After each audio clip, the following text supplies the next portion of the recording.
Assalamualaikum warahmatullahi taala wabarakatuh. Perkenalkan, kami dari kelompok 12. Nah, di sini kami akan mempresentasikan mengenai bimbingan pengembangan wawasan karir. Nah, sebelum itu di sini kami akan memperkenalkan anggota kami terlebih dahulu. Yang pertama ada Diki Surya Irawan, kemudian Diman Nurjaman, dan yang terakhir ada Muhammad Jidana Haidar. Nah, langsung saja kepada pembahasannya. Di sini ada beberapa poin. Yang pertama, tujuan bimbingan karir di SD. Nah, bimbingan karir di sekolah dasar diarahkan untuk menumbuhkan kesadaran dan pemahaman peserta didik akan ragam kegiatan dan pekerjaan di dunia sekitarnya. Pengembangan sikap positif terhadap semua jenis pekerjaan dan orang lain, dan pengembangan kebiasaan hidup yang positif. Bimbingan karir di sekolah dasar juga erat terkait dengan upaya membantu peserta didik memahami apa yang disukai dan tidak disukai. Nah, kemudian tujuan layanan bimbingan karir di SD secara operasional adalah yang pertama, mengenal macam-macam dan ciri-ciri berbagai jenis pekerjaan yang ada. Kemudian merencanakan masa depan, membantu arah pekerjaan. Kemudian menyesuaikan keterampilan, kemampuan, dan minat dengan jenis pekerjaan. Dan yang terakhir, membantu mencapai cita-cita. Nah,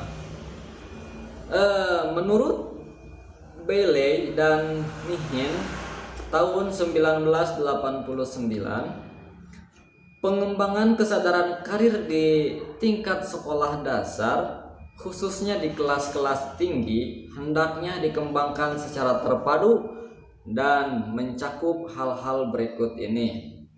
Nah, informasi yang difokuskan kepada tanggung jawab dan struktur pekerjaan, kemudian penyediaan waktu dan kesempatan bagi peserta didik untuk berbagai pengetahuan tentang dunia kerja dan pengalaman yang diperolehnya dari orang-orang sekitar tentang berbagai pekerjaan. Kemudian kesempatan bagi peserta didik untuk berinteraksi dengan orang-orang yang bekerja di sekitarnya. Interaksi ini akan menjembatani murid SD dengan dunia kerja. Kemudian kesempatan bagi peserta didik untuk mengetahui bagaimana orang merasakan pekerjaan atau profesi yang dipilihnya.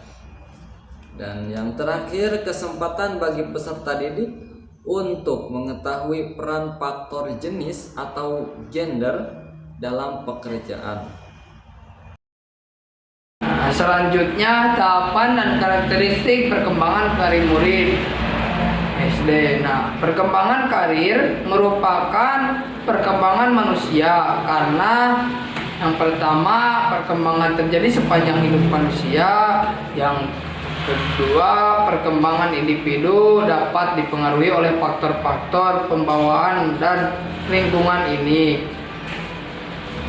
Berarti bahwa faktor psikologis, sosiologis, pendidikan, ekonomi, dan fisik dapat kita berpengaruhi terhadap perkembangan individu.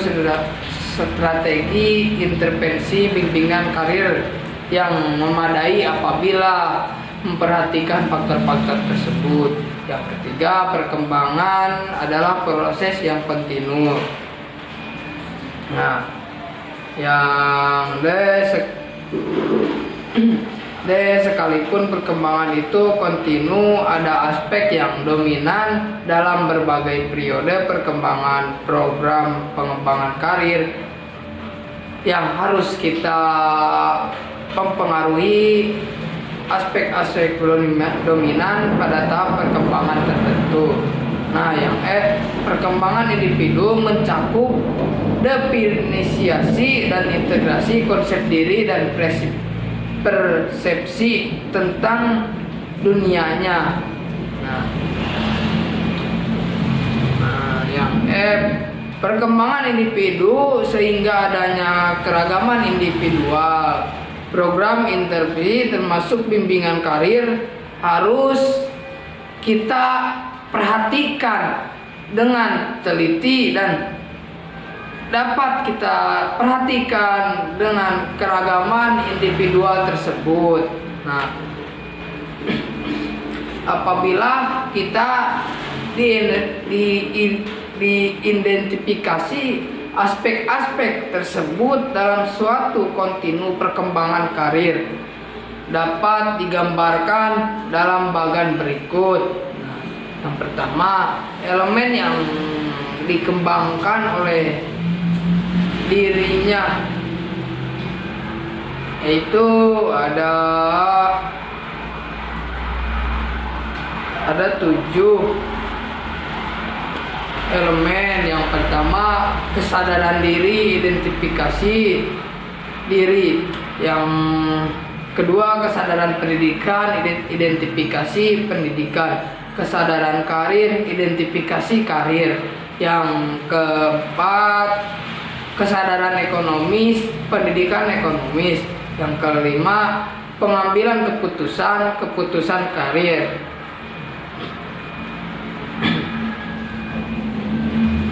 Yang keenam, kompetensi dasar, keterampilan kerja. Yang ketujuh, sikap dan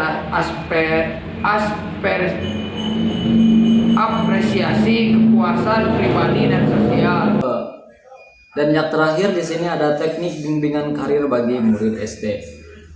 Nah, bimbingan karir di sekolah dasar dapat dilaksanakan dengan berbagai teknik seperti terpadu dalam KBM, paket bimbingan karir, kemudian pengamatan, bacaan dan narasumber, dan yang terakhir ada cerita. Mungkin hanya itu yang bisa saya sampaikan. Mohon maaf bila ada kesalahan atau kekurangan dalam penjelasannya. Wassalamualaikum warahmatullahi taala wabarakatuh.